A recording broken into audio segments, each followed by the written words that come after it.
Active managers, وہ تو ایک اور جال ہے. بالکل، وہ لمبی چوڑی فیسیں لیتے ہیں کہ ہم مارکیٹ کو بیٹ کریں گے. اور مزے کی بات یہ ہے کہ وہ اکثر مارکیٹ کو مات نہیں دے پاتے اور ان کی بھاری فیسیں دیمک کی طرح ہماری دولت کو کھا جاتی ہیں. تو پھر اس کا حل کیا ہے؟ اس کا بہترین متبادل کم فیس والے انڈیکس فنڈز ہیں. آپ خاموشی سے پوری مارکیٹ خرید لیتے ہیں اور فیس بھی بچاتے ہیں. زبردست. تو اب جب ہم جان چکے ہیں کہ فیسوں اور خوف سے کیسے بچنا ہے، تو آئیے دنیا کے بہترین سرمایہ کاروں جیسے رے ڈالیو اور پال ٹیوڈر جونز کے ان 4 اصولوں کو دیکھتے ہیں جو وہ ہمیشہ استعمال کرتے ہیں. جنہیں دا کور 4 کہا گیا ہے. جی بالکل، کور 4. ان کا پہلا اصول کیا ہے؟ پہلا اصول بہت سادہ ہے، نقصان سے بچیں، یعنی ڈونٹ لوز. یہ تو ہر کوئی چاہتا ہے نا کہ نقصان نہ ہو. اس میں خاص بات کیا ہے؟ اس میں ریاضی کا ایک ظالم اصول چھپا ہے. فرض کریں آپ کا 50% نقصان ہو جائے. ٹھیک ہے. تو کیا آپ کو لگتا ہے کہ اصل رقم پر واپس آنے کے لیے آپ کو 50% منافع چاہیے؟ عام طور پر تو یہی لگتا ہے. لیکن ایسا نہیں ہے. اصل رقم پر واپس آنے کے لیے آپ کو پورے 100% کا منافع کمانا پڑتا ہے، جو کہ بہت مشکل ہوتا ہے. واقعی یہ تو بہت بڑا فرق ہے. اور دوسرا اصول؟ دوسرا ہے غیر متناسب خطرہ اور انعام، یعنی ایسیمیٹرک رسک ریوارڈ. اس کا مطلب ہے کم سے کم خطرہ مول لے کر زیادہ سے زیادہ منافع کی تلاش. بالکل، وہ ایسا رسک لیتے ہیں جہاں کھونے کو تھوڑا ہو اور پانے کو بہت کچھ. صحیح. اور تیسرا اصول کیا ہے؟ تیسرا اصول ٹیکس کی بچت ہے، یعنی ٹیکس ایفیشنسی. اور یہاں جو بات سب سے زیادہ حیران کن ہے وہ یہ ہے کہ اصل اہمیت اس بات کی نہیں کہ آپ کتنا کماتے ہیں، بلکہ اس بات کی ہے کہ ٹیکس دینے کے بعد آپ کے پاس کتنا بچتا ہے. یہ بات تو ہے. ہم صرف گراس پروفٹ دیکھتے ہیں، نیٹ نہیں دیکھتے. بالکل. اور چوتھا اصول ہے تنوع، یعنی ڈائیورسفیکیشن. یعنی اپنے سارے انڈے ایک ہی ٹوکری میں نہ رکھیں. جی، تاکہ اگر ایک چیز گرے تو آپ کا سارا پیسہ نہ ڈوبے. اس کی مثال تو ہم گاڑی کے سیٹ بیلٹ اور ایئر بیگ سے دے سکتے ہیں، ہے نا؟ مطلب یہ حادثے کو روکتے تو نہیں، لیکن مالیاتی طوفانوں میں ہماری حفاظت ضرور کرتے ہیں. بہت زبردست مثال دی آپ نے. یہ ایک طرح کا سیفٹی نیٹ ہے. اچھا، اب ہم نے بہترین اصول تو جان لیے، لیکن اس سب کے باوجود لوگ ناکام کیوں ہوتے ہیں؟ کیونکہ میرا ماننا ہے کہ اصل جنگ چارٹ یا گراف پر نہیں، ہمارے اپنے ذہن کے اندر لڑی جا رہی ہے. بالکل درست. اور رویوں کی مالیات، جسے بیہیویئرل فائنانس کہتے ہیں، اس میں اس کی وجوہات بتائی گئی ہیں. تو سب سے بڑی نفسیاتی غلطی کون سی ہے؟ سب سے بڑی غلطی تصدیقی تعصب ہے، یا کنفرمیشن بائس. مطلب ہم صرف وہی چیزیں دیکھتے ہیں جو ہماری سوچ سے میچ کرتی ہیں. جی، ہم صرف وہی خبریں پڑھتے ہیں جو ہمارے فیصلوں کو درست ثابت کریں. ہم حقیقت نہیں دیکھنا چاہتے. اور دوسری غلطی؟ دوسری غلطی یہ ہے کہ ہم حالیہ واقعات کو مستقل رجحان سمجھ لیتے ہیں. ہاں، جیسے 2016 کے امریکی انتخابات کے وقت ہوا تھا. بالکل، وہ بہترین مثال ہے. راتوں رات مارکیٹ میں گھبراہٹ پھیل گئی تھی، سب کچھ گر رہا تھا. لوگوں کو لگا اب دنیا ختم ہو جائے گی. اور پھر اچانک اگلے ہی دن مارکیٹ پلٹ گئی اور زبردست تیزی آ گئی. جن لوگوں نے گھبرا کر بیچا انہیں بھاری نقصان ہوا. اور یہاں نقصان کا درد بھی تو ایک فیکٹر ہے نا، جسے لاس ایورژن کہتے ہیں. بالکل. مطلب نقصان کا درد انسان کو خوشی کے مقابلے میں 2 گنا محسوس ہوتا ہے. واہ. تو مجھے یہ بتائیں، اکثر لوگ راتوں رات امیر ہونے کے چکر میں سنے سنائے مشوروں پر ساری رقم لگا دیتے ہیں، جیسے کوئی ہوم رن مارنے کی کوشش کر رہا اور سب کچھ گنوا بیٹھتے ہیں. تو اس نفسیاتی جال سے بچنے کا حل کیا ہے؟ اس کا بہترین حل ری بیلنسنگ ہے. ری بیلنسنگ؟ وہ کیسے کام کرتا ہے؟ مطلب آپ اپنے لیے کچھ اصول بنا لیں اور اپنے پورٹ فولیو کا باقاعدگی سے جائزہ لیں. یہ عمل انسان کو خود بخود مجبور کرتا ہے کہ وہ کم قیمت پر خریدے اور زیادہ قیمت پر بیچے. یعنی جذبات کو بیچ سے نکال دیتا ہے. بالکل. یہ ایک طرح کا خودکار نظام بن جاتا ہے. چلیں، یہ تو بہت کام کی بات ہے. اب فرض کریں آپ نے تمام اصول اپنا لیے اور بہت سا پیسہ کما لیا، تو کیا اس کا مطلب ہے کہ آپ کامیاب ہو گئے؟ یہ ایک بہت گہرا سوال ہے، کیونکہ دیکھیں دنیا میں ایسے بہت سے ارب پتی موجود ہیں جو بے پناہ دولت کے باوجود اندر سے دکھی اور ناخوش ہیں. بالکل ایسا ہی ہے، اور اسی لیے سر جان ٹیمپلٹن کے سنہری الفاظ بہت یاد آتے ہیں. انہوں نے کہا تھا کہ دولت کا راز شکر گزاری میں ہے اور جینے کا اصل مقصد دوسروں کو دینا ہے. کیا خوبصورت بات ہے. مطلب صرف پیسہ جمع کرنا مقصد نہیں ہے. جی، اگر ہم اس بات کو بڑی تصویر سے جوڑ کر دیکھیں تو مالی آزادی اس وقت تک بے معنی ہے جب تک آپ کے پاس جذباتی اور روحانی دولت نہ ہو. میں اس بات سے 100% متفق ہوں. اصل کامیابی صرف پیسے کے انبار لگانے میں نہیں ہے، بلکہ اس پیسے سے اپنی اور اپنے پیاروں کی زندگی میں خوشی لانے اور خوف کے بجائے شکر گزاری کے ساتھ جینے میں ہے. بالکل، ورنہ اس پیسے کا کوئی فائدہ نہیں. تو دوستوں، آج کی اس تفصیلی نشست کا اگر خلاصہ پیش کروں تو وہ یہ ہے کہ پیسہ کمانے سے پہلے اپنا مائنڈ سیٹ درست کریں، اپنے فیئر اور گریڈ یعنی خوف اور لالچ پر کنٹرول رکھیں، اور مستقبل کی پیشین گوئیوں میں الجھنے کے بجائے اپنی اسٹریٹجی پر فوکس کریں. صحیح بات ہے. اگلے حصے میں ہم جانیں گے کہ مالی دنیا کے وہ ہڈن رولز کیا ہیں جو عام لوگوں سے چھپائے جاتے ہیں. یہ اس سیریز کا دوسرا حصہ ہے، اور اگر آپ کو یاد ہو تو پچھلے حصے میں ہم نے سیکھا تھا کہ کامیابی اور دولت مندی کا اصل راز ایک درست مائنڈ سیٹ ہے. بالکل، مائنڈ سیٹ ہی وہ پہلی سیڑھی ہے جہاں سے سب شروع ہوتا ہے. ہاں، لیکن صرف سوچ بدل لینا کافی نہیں ہوتا. اب ہم بات کریں گے اس گیم کے ہڈن رولز کی، یعنی وہ چھپے ہوئے اصول جو زیادہ تر لوگوں کو کبھی نہیں بتائے جاتے. صحیح، اور یہی آج کے اس جائزے کا سب سے اہم مقصد ہے.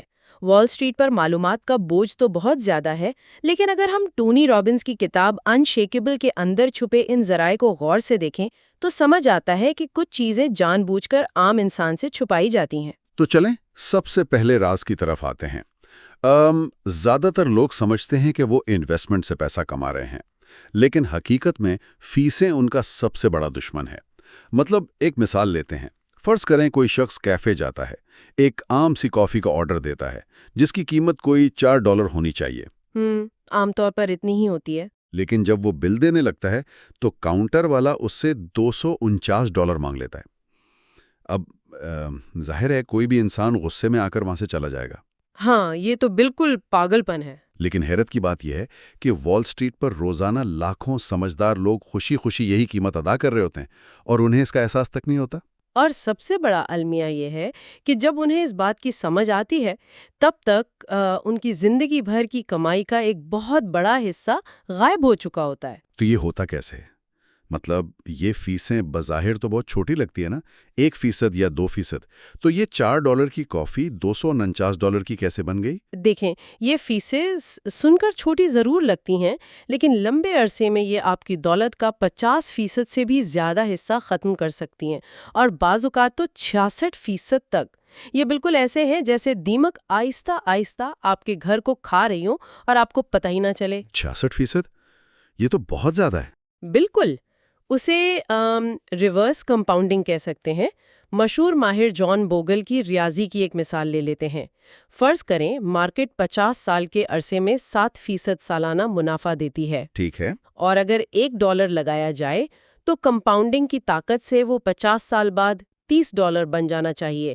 لیکن اگر بیچ میں فیس آ جائے؟ جی، اگر فنڈ مینیجر ہر سال صرف 2% فیس کاٹتا رہے تو اب 7% کی جگہ آپ کو 5% منافع مل رہا ہے، اور 50 سال بعد وہ $1 $30 بننے کے بجائے صرف $10 بن پاتا ہے. کیا مطلب ملنے $30 چاہیے تھے اور ملے صرف 10؟ تو باقی $20 کہاں گئے؟ وہ $20 سیدھا وال سٹریٹ کی جیب میں گئے.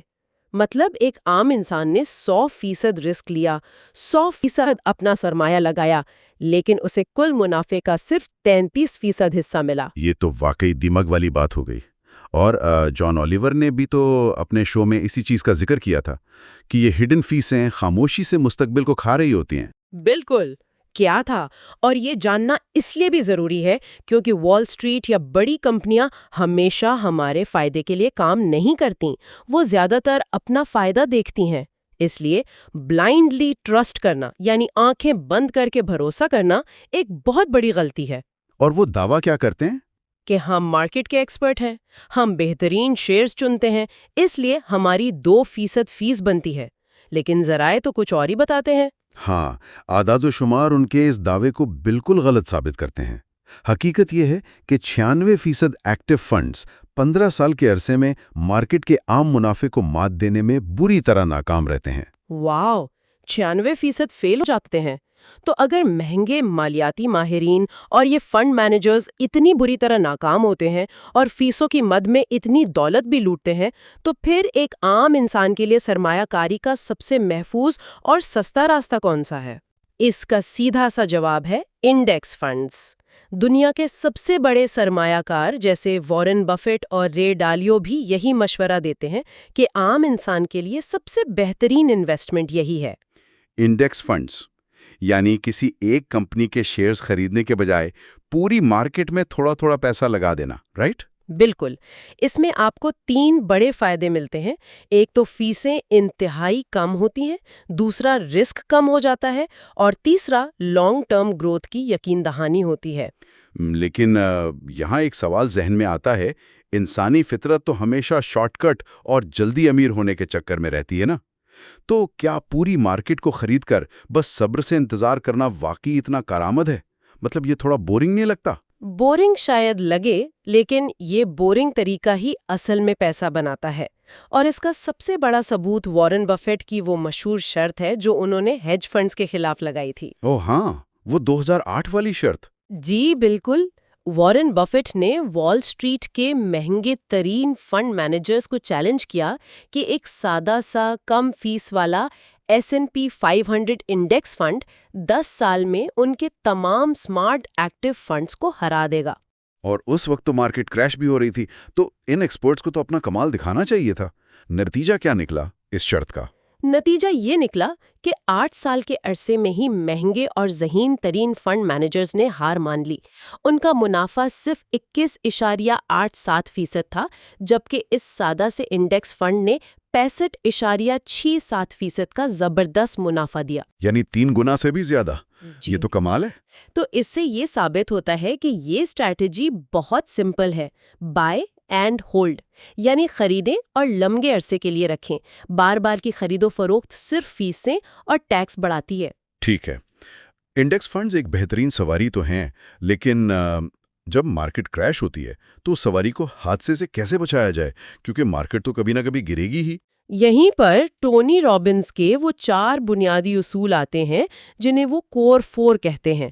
یہ 4 اصول کسی بھی فائنینشیل سسٹم کی بنیاد ہے، اور ان میں سب سے پہلا اصول ہے ڈونٹ لوز منی، یعنی پیسے کا نقصان نہ ہونے دیں۔ ایک منٹ، سرمایہ کاری کا تو مطلب ہی رسک لینا ہوتا ہے نا، تو پیسے کا نقصان نہ ہونے دینے کا کیا مطلب ہے؟ اگر نقصان سے اتنا ہی ڈریں تو انسان پیسہ بینک میں رکھ لیں۔ نہیں، بینک میں رکھنے سے تو مہنگائی اسے ویسے ہی کھا جائے گی۔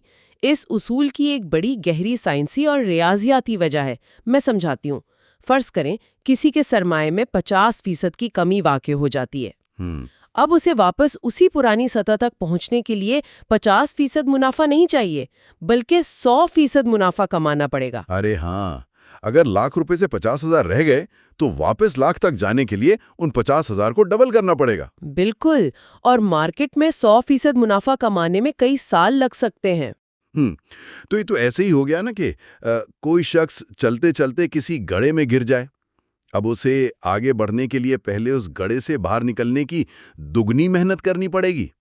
بہت اچھی تشبیہ ہے، اسی لیے نقصانات کو محدود رکھنا ضروری ہے۔ اس کے بعد دوسرا اصول آتا ہے کم رسک اور زیادہ منافع، جسے اسیمیٹریکل رسک ریوارڈ کہتے ہیں۔ یعنی 2008 کے کریش جیسے وقت میں سستے داموں اثاثے خریدنا۔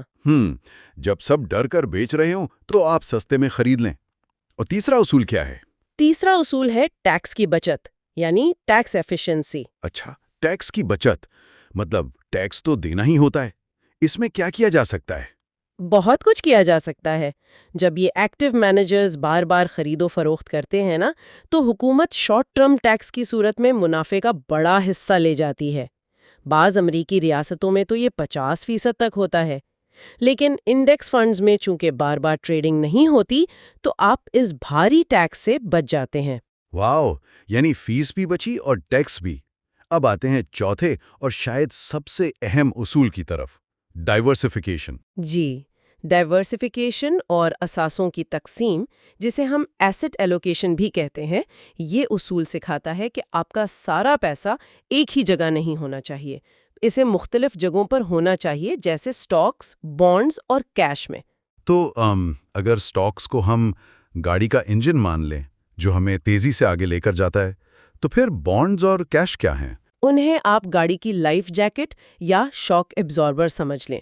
جب مارکیٹ گرتی ہے تو یہ توازن آپ کو بچاتا ہے۔ صحیح، لیکن ایک عام انسان کے لیے یہ فیصلہ کرنا کتنا مشکل ہے کہ کتنا پیسہ سٹاکس میں رکھا جائے اور کتنا بانڈز میں؟ کیا اس کا کوئی سیدھا اور آسان فارمولا ہے ہمارے پاس؟ بالکل ہے۔ ذرائع میں ایک بہت زبردست حکمت عملی بتائی گئی ہے پیٹر مالک کی۔ وہ اسے رول آف 7 یا 7 کا اصول کہتے ہیں۔ 7 کا اصول یہ کیسے کام کرتا ہے؟ پیٹر مالک کے مطابق مارکیٹ کے طوفان سے بچنے کا بہترین طریقہ یہ ہے کہ اپنی آمدنی کے 7 سال کے برابر حصہ محفوظ اثاثوں میں رکھا جائے، جیسے بانڈز یا کیش میں۔ 7 سال ہی کیوں؟ 5 یا 10 سال کیوں نہیں؟ کیونکہ تاریخ بتاتی ہے کہ جب بھی کوئی برا مارکیٹ کریش آتا ہے تو مارکیٹ کو دوبارہ اپنے پاؤں پر کھڑے ہونے میں اوسطاً اتنے ہی سال لگتے ہیں۔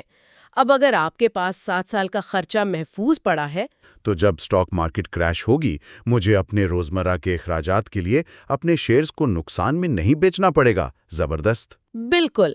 اور مزے کی بات یہ ہے کہ 2008 کے بحران میں اسی حکمت عملی نے سمجھدار سرمایہ کاروں کو نہ صرف بچایا بلکہ جب مارکیٹ نیچے تھی اور باقی سب رو رہے تھے تو انہوں نے اسی محفوظ سرمائے میں سے کچھ حصہ نکال کر سستے سٹاکس خریدے اور بعد میں شاندار منافع کمایا۔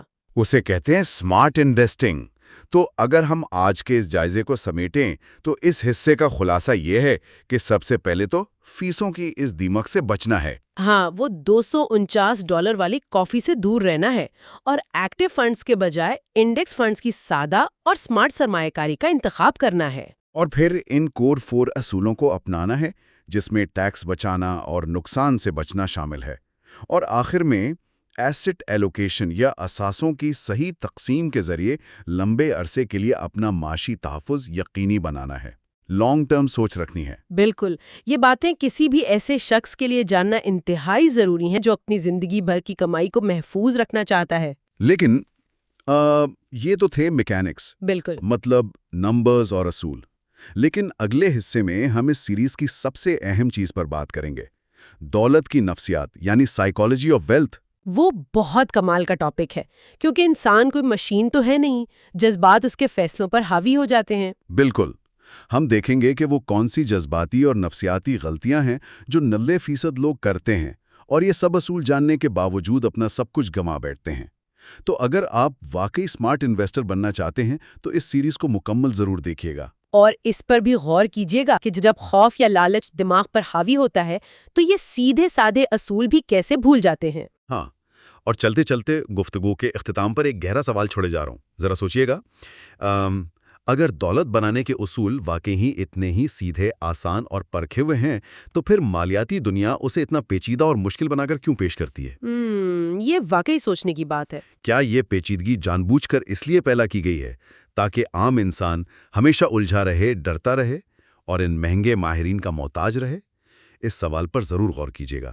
اچھا، فرض کریں کہ دنیا کے بہترین انڈیکس فنڈز چن لیے گئے ہیں، مارکیٹ کی شاندار ترین حکمت عملی بھی بنا لی گئی ہے اور ٹیکس بچانے کے سارے جدید طریقے بھی اپنا لیے گئے ہیں، لیکن اگر انسان کا اپنا دماغ ہی اس کے خلاف کام کر رہا ہو تو مطلب یہ ساری محنت بالکل بیکار ہے۔ بالکل بیکار ہے کیونکہ بنیادی غلط ہو گئی نا۔ ہاں، صحیح۔ تو آج ہم اس سیریز کے تیسرے اور آخری حصے میں ہیں اور آج کا ہمارا جو مشن ہے نا، وہ سب سے اہم اور بنیادی چیز کو سمجھنا ہے، اور وہ ہے دولت کی نفسیات یعنی psychology of wealth. Tony Robbins کی جو کتاب ہے نا انشیکیبل، اس کے حوالے سے اور کچھ اور تحقیقی مقالوں کا ہم نے گہرا تجزیہ کیا ہے۔ اور اس تجزیے سے ایک بڑی حیران انگیز چیز سامنے آتی ہے۔ بالکل، حیران انگیز بات یہ ہے کہ سرمایہ کاری کی دنیا میں سب سے بڑا دشمن مارکیٹ کا گرنا نہیں ہے، معاشی حالات نہیں ہیں اور نہ ہی کوئی ٹیکس ہے، بلکہ انسان کا اپنا دماغ ہے۔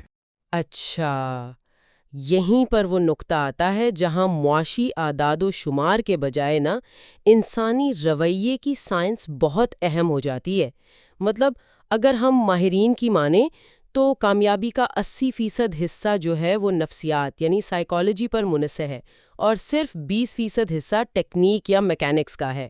رکیے، مطلب 80% نفسیات، یہ تو کسی موٹیویشنل سپیکر کی مبالغہ آرائی زیادہ لگتی ہے۔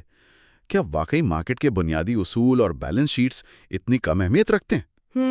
یہ شک بالکل بجا ہے، لیکن دیکھیں حقائق اس کی تصدیق کرتے ہیں۔ فرض کریں کسی نے دنیا کے بہترین فنڈ میں پیسہ لگایا ہے، لیکن جب مارکیٹ 30% گرتی ہے تو کیا ہوتا ہے؟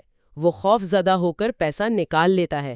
اب وہ فنڈ جتنا مرضی اچھا ہو، اس شخص نے تو نقصان پکا کر لیا نا۔ ہاں وہ تو ہے، مطلب نقصان تو بک ہو گیا۔ بالکل، اور اس کی ایک بہت زبردست مثال ڈالبار کی تحقیق ہے۔ اس تحقیق کے مطابق 2 دہائیوں کے دوران مارکیٹ کا منافع 10.28% رہا، لیکن ایک اوسط سرمایہ کار نے صرف 3.66% کمایا۔ یہ تو مارکیٹ کے مقابلے میں کچھ بھی نہیں ہے۔ ہاں نا، اور یہ فرق کسی خراب فنڈ کی وجہ سے نہیں تھا، بلکہ خوف اور لالچ میں غلط وقت پر خرید و فروخت کی وجہ سے تھا۔ اگر ہم اپنے دماغ کو کنٹرول نہیں کر سکتے تو بہترین حکمت عملی بھی ناکام ہے۔ اچھا، تو اگر ہمارا دماغ ہی ہمارا سب سے بڑا دشمن ہے تو وہ کون سے مخصوص جال ہیں یا وہ کون سی 6 بڑی غلطیاں ہیں جو یہ ہمارے لیے بنتا ہے؟ کیونکہ یہ غلطیاں ہی ہیں جو زیادہ تر لوگوں کو غریب رکھتی ہیں۔ ہاں، تو ان میں جو سب سے پہلی اور سب سے خطرناک غلطی ہے وہ ہے فیئر میں سیل کرنا، یعنی خوف میں آ کر بیچ دینا۔ خوف میں بیچنا۔ دیکھیں، ہمارا دماغ ارتقائی طور پر کچھ ایسے بنا ہے کہ وہ خطرے سے بچنا چاہتا ہے۔ پرانے زمانوں میں جب کوئی خونخوار جانور سامنے آتا تھا تو دماغ کہتا تھا کہ بھاگو۔ آج جب ٹی وی پر مارکیٹ گرتی ہوئی نظر آتی ہے تو دماغ کو لگتا ہے کہ جیسے کوئی جان لیوا حملہ ہو رہا ہے۔ لیکن ایک بات بتائیں، اگر مارکیٹ گر رہی وہ تو اپنا پیسہ فوراً نکال لینا تو ایک بڑا قدرتی عمل لگتا ہے نا، بالکل ایسے جیسے کسی گرم چولہے سے ہاتھ فوراً پیچھے کھینچ لیا جائے۔ تو فائنانس میں یہ غلط کیوں ہے؟ کیونکہ فائنانس کا چولہا ہمیشہ گرم نہیں رہتا۔ یہاں پر ایک تصور ہے جسے لاس اوورژن یعنی نقصان کا خوف کہتے ہیں۔ انسان کو 1000 روپے کھونے کا جو دکھ ہے نا، وہ 1000 روپے ملنے کی خوشی سے دگنا ہوتا ہے۔ اچھا، یعنی ہم نقصان کو زیادہ محسوس کرتے ہیں۔ بالکل، جب مارکیٹ گرتی ہے تو دراصل وہ سستی چیزیں خریدنے کا موقع ہوتا ہے، لیکن دماغ شدید تکلیف میں ہوتا ہے۔ تو جب لوگ خوف میں بیچتے ہیں تو وہ بس وقتی سکون ڈھونڈ رہے ہوتے ہیں، لیکن وہ اپنے عارضی نقصان کو پکا کر لیتے ہیں۔ وقتی سکون کے لیے مستقل نقصان۔ اور اس کے بالکل الٹ دوسری غلطی ہوگی لالچ، یعنی گریڈ میں بائی کرنا۔ 100%۔ راتوں رات امیر بننے کی خواہش، لوگ جذبات میں آ کر بہت زیادہ خطرہ مول لیتے ہیں۔ ہاں، جب مارکیٹ اوپر جا رہی ہوتی ہے تو سب کو لگتا ہے کہ بس ابھی خرید لو ورنہ پیچھے رہ جائیں گے۔ بالکل، دماغ میں ڈوپامین خارج ہوتا ہے جو نشے کی طرح کام کرتا ہے۔ کتاب میں 50 سینٹ اور کم بیسنجر جیسی مشہور شخصیات کی مثالیں ہیں جنہوں نے کروڑوں کمائے لیکن لالچ میں آ کر دیوالیہ ہو گئے۔ وہ دیوالیہ ہو گئے تھے اتنے پیسے کے باوجود؟ جی ہاں، کیونکہ لالچ انسان کی سوچنے سمجھنے کی صلاحیت کو ختم کر دیتا ہے۔ صحیح، اور اسی سے جڑی ہے ہماری تیسری غلطی جسے ہم شارٹ ٹرم سوچ کہتے ہیں۔ مطلب لوگ جو موجودہ ٹرینڈ چل رہا ہوتا ہے نا، اسے ہمیشہ رہنے والا سمجھ لیتے ہیں۔ بالکل، اسے ریسنسی بائس کہتے ہیں۔ اگر مارکیٹ اوپر جا رہی ہے تو لوگوں کو لگتا ہے کبھی نیچے نہیں آئے گی اور بلندی پر خرید لیتے ہیں، اور جب گرتی ہے تو لگتا ہے دنیا ختم ہونے والی ہے، جیسے 2016 کے امریکی الیکشنز میں ہوا تھا نا، مارکیٹ پہلے گری اور پھر فوراً تیزی پکڑ لی۔ ہاں بالکل، جو لوگ موجودہ خوف کا شکار ہو کر نکل گئے انہوں نے منافع کھو دیا۔ آج کا سب سے گرم ٹرینڈ کل کا سب سے بڑا نقصان ہو سکتا ہے۔ اچھا، اب چوتھی غلطی پر آتے ہیں جو پڑھے لکھے لوگ بہت کرتے ہیں، مارکیٹ ٹائمنگ کی کوشش، یعنی اندازہ لگانا کہ کب مارکیٹ گرے گی اور کب اوپر جائے گی۔ ہاں، بظاہر تو یہ بڑا منطقی لگتا ہے کہ گرنے سے پہلے بیچ دو اور نیچے سے خرید لو، لیکن حقیقت یہ ہے کہ دنیا کا کوئی شخص مارکیٹ کی پیشگوئی نہیں کر سکتا۔ مطلب کوئی بھی نہیں؟ کوئی بھی نہیں۔ مارکیٹ سے باہر رہنا ہی سب سے بڑا خطرہ ہے۔ ریسرچ بتاتی ہے کہ مارکیٹ کے بہترین دن اکثر بدترین گراوٹ کے فوراً بعد آتے ہیں، تو جو لوگ ٹائمنگ کے چکر میں باہر بیٹھے ہوتے ہیں وہ منافع مس کر دیتے ہیں۔ اور پھر پانچویں غلطی ہے اوور کانفیڈنس، یعنی حد سے زیادہ خود اعتمادی۔ اور تحقیق بتاتی ہے کہ مرد خاص طور پر اس کا بہت شکار ہوتے ہیں۔ ارے ہاں، یہ بڑی دلچسپ بات ہے۔ مرد سمجھتے ہیں کہ وہ مارکیٹ کو مات دے سکتے ہیں۔ وہ اوسطاً 45% زیادہ ٹریڈنگ کرتے ہیں۔ اور زیادہ ٹریڈنگ کا مطلب ہے زیادہ فیس، زیادہ ٹیکس۔ بالکل، وہ جتنا کماتے نہیں ہیں اس سے زیادہ بروکریج اور ٹیکس میں گنوا دیتے ہیں۔ اوور کانفیڈنس منافع کو کھا جاتا ہے۔ اور پھر آخری چھٹی غلطی، جس کے بغیر تو کوئی بھی پلان چل ہی نہیں سکتا، ڈسپلن کی کمی۔ ہاں، اپنے بنائے ہوئے منصوبے پر قائم نہ رہنا۔ پرسکون حالات میں سب اچھے پلان بناتے ہیں، لیکن جیسے ہی اسکرین پر لال رنگ نظر آتا ہے بار بار حکمت عملی بدلنے لگتے ہیں۔ اچھا، یہاں پر ایک سوال بنتا ہے، اگر جذبات اتنے ہی طاقتور ہیں اور ہمارا دماغ ارتقائی طور پر ایسے لیے بنا ہے تو اس سے بچے کیسے؟ کیا ہم اپنی فطرت سے لڑ سکتے ہیں؟ نہیں، ہم لڑ نہیں سکتے، اور کامیاب لوگ لڑتے بھی نہیں ہیں۔ دنیا کے کامیاب ترین لوگ جیسے رے ڈالیو یا پال ٹیوڈر جونز، وہ اپنے جذبات پر بھروسہ نہیں کرتے۔ تو پھر وہ کیا کرتے ہیں؟ وہ ایک سسٹم فالو کرتے ہیں، جذبات کی بجائے سسٹم۔ وہ پہلے سے پلان بناتے ہیں اور پھر اسی پر قائم رہتے ہیں، چاہے مارکیٹ میں جو بھی ہو رہا ہو۔ مطلب ایک چیک لسٹ کے تحت کام کرتے ہیں۔ اس کو ہم ایسے دیکھ سکتے ہیں کہ جیسے کوئی پائلٹ طوفان میں ہوائی جہاز اڑا رہا ہو۔ جب وہ اکیلا طوفان میں پھنستا ہے تو گھبراہٹ ہوتی ہے، لیکن اگر اس کے پاس ایک واضح چیک لسٹ ہو اور ایک ماہر کو پائلٹ ہو، یعنی ایک اچھا فائنینشیل ایڈوائزر، تو جہاز کو کریش ہونے سے بچایا جا سکتا ہے۔ کتنی شاندار تشبیہ ہے یہ، بالکل ایسا ہی ہے۔ اور فائنانس کی زبان میں اس چیک لسٹ یا سسٹم کے ایک بڑے حصے کو ری بیلنسنگ کہتے ہیں۔ اچھا، یہ ری بیلنسنگ کیا ہے اور یہ توازن کیسے برقرار رکھتی ہے؟ دیکھیں، ری بیلنسنگ کا مطلب ہے سال میں کم از کم ایک بار اپنے پورٹ فولیو کو واپس اس کی اصل حالت پر لانا۔ فرض کریں کسی نے 60% سٹاکس اور 40% بانڈز کا فیصلہ کیا۔ ٹھیک ہے۔ اب اگر مارکیٹ اوپر گئی اور سٹاکس 70% ہو گئے تو ری بیلنسنگ انسان کو مجبور کرے گی کہ وہ بڑے ہوئے سٹاکس کو بیچیں اور بانڈز خریدیں۔ ارے واہ، یعنی مہنگی چیز خود بخود بک گئی اور سستی خریدی گئی۔ بالکل، یہ سسٹم آپ کو مجبور کرتا ہے کہ آپ سستی چیزیں خریدیں اور مہنگی بیچیں، یعنی بائی لو سیل ہائی، وہ بھی بغیر کسی جذبات کے۔ یہ تو واقعی ایک زبردست سسٹم ہے۔ اچھا، ہم نے مارکیٹ کو سمجھ لیا، نفسیات کو قابو کر لیا، اور فرض کریں کہ اس سب سے بہت سا پیسہ بھی کما لیا، لیکن اگر پیسہ کما کر بھی زندگی میں ناخوشی ہے تو کیا واقعی کوئی شخص امیر ہے؟ یہ سب سے اہم اور گہری بات ہے۔ حقیقی دولت یعنی ریئل ویلتھ صرف پیسہ نہیں ہے، یہ دراصل 3 چیزوں کا مجموعہ ہے۔ وہ کون سی 3 چیزیں؟ پہلی ہے فائنینشیل فریڈم یعنی مالی آزادی، دوسری ہے پیس آف مائنڈ یعنی ذہنی سکون، اور تیسری جو سب سے اہم ہے وہ ہے پرپسفل لائف یعنی ایک بامقصد زندگی۔ ہاں، ٹونی رابنز بھی تو یہی کہتے ہیں نا کہ منی از اے ٹول، یہ ایک اوزار ہے، مقصد نہیں۔ بالکل، اصل کامیابی یہ ہے کہ انسان اپنے پیسے کو کنٹرول کرے، نہ کہ پیسہ انسان کو کنٹرول کرنے لگے۔ صحیح۔ ٹونی رابنز ایک بہت گہری بات کہتے ہیں کہ success without fulfilment is the ultimate failure, یعنی تسکین کے بغیر کامیابی سب سے بڑی ناکامی ہے۔ اس پر مجھے رابن ولیمز کی مثال یاد آتی ہے۔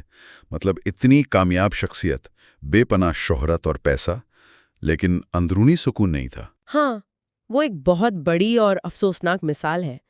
اگر پیسہ ہے لیکن سکون نہیں تو وہ انسان حقیقتاً امیر نہیں ہے۔ تو پھر ہم اس مالی آزادی اور ذہنی سکون کے ملاپ کو عملی زندگی میں کیسے حاصل کر سکتے ہیں؟ اس کا جواب ایک فائنل لیسن میں چھپا ہے، اور وہ یہ ہے کہ کنسسٹنسی بیٹس ایوری تھنگ، یعنی مستقل مزاجی ہر چیز کو مات دے دیتی ہے۔ مطلب ہمیں اوور نائٹ رچ نہیں بننا، راتوں رات امیر نہیں ہونا، بلکہ اسٹڈی گرو کرنا ہے۔ بالکل، اور اس کی سب سے حیران کن مثال سیوڈور جانسن کی ہے۔ وہ ایک عام سا UPS ورکر تھا۔ اچھا، اس کی تنخواہ کتنی تھی؟ اس کی تنخواہ پوری زندگی میں کبھی $14,000 سالانہ سے زیادہ نہیں بڑھی۔ $14,000؟ تو وہ امیر کیسے بنا؟ اس نے بس مستقل اپنی آمدنی کا 20% حصہ بچایا اور سرمایہ کاری کی، اور مستقل مزاجی سے اسے بڑھنے دیا۔ آپ کو پتا ہے 90 سال کی عمر تک اس نے کتنی دولت اکٹھی کرنی تھی؟ کتنی؟ وہی $1-2 ملین؟ نہیں، $70 ملین۔ کیا؟ $70 ملین صرف $14,000 کی تنخواہ سے؟ ہاں، کیونکہ چھوٹے فیصلے لمبے عرصے تک بہت بڑی کامیابی دیتے ہیں۔ یہی مستقل مزاجی کی طاقت ہے۔ یہ تو واقعی ایک معجزہ ہے۔ اچھا، اب ہم اس پوری گفتگو اور اس آخری حصے کا خلاصہ کرتے ہیں۔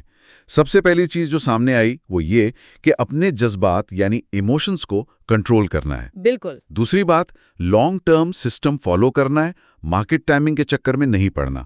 تیسرا یہ کہ ریئل ویلتھ یعنی حقیقی دولت کو سمجھنا ہے جو صرف پیسہ نہیں بلکہ ذہنی سکون ہے۔ اور چوتھا، کنسسٹنسی یا مستقل مزاجی کو اپنا اصول بنانا ہے۔ اور اس سب کو سمیٹتے ہوئے ایک آخری فکر انگیز خیال ہے جو ہر کسی کو سوچنا چاہیے۔ جی بتائیے۔ دولت کا سب سے بڑا اور پراسرار راز دراصل دینا یعنی گیونگ اور شکر گزاری میں ہے۔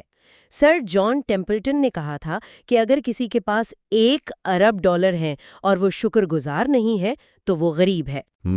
شکر گزاری بہت ضروری ہے۔ بالکل۔ اور اگر کوئی انسان اپنے $1 میں سے 10 سینٹ کسی کی مدد کے لیے نہیں نکال سکتا تو وہ 10 لاکھ میں سے بھی کبھی نہیں نکالے گا۔ آج سے ہی دینا شروع کریں کیونکہ یہی اصل فراوانی ہے۔ کتنی خوبصورت بات ہے۔ تو جن لوگوں نے اس سیریز کے یہ تینوں حصے سمجھ لیے ہیں وہ فائنینشل گیم جیتنے کے بالکل درست راستے پر ہیں۔ بالکل، یہ علم عملی زندگی میں بہت کام آتا ہے۔ اور جو لوگ چاہتے ہیں کہ انہیں مزید ایسے گہرے تجزیے اور ویڈیوز ملتی رہیں وہ چینل کو سبسکرائب کریں اور اس ویڈیو کو شیئر کریں، کیونکہ کسی بھی انسان کی مالی آزادی کا سفر ایسے ہی شعور اور آگاہی سے شروع ہوتا ہے۔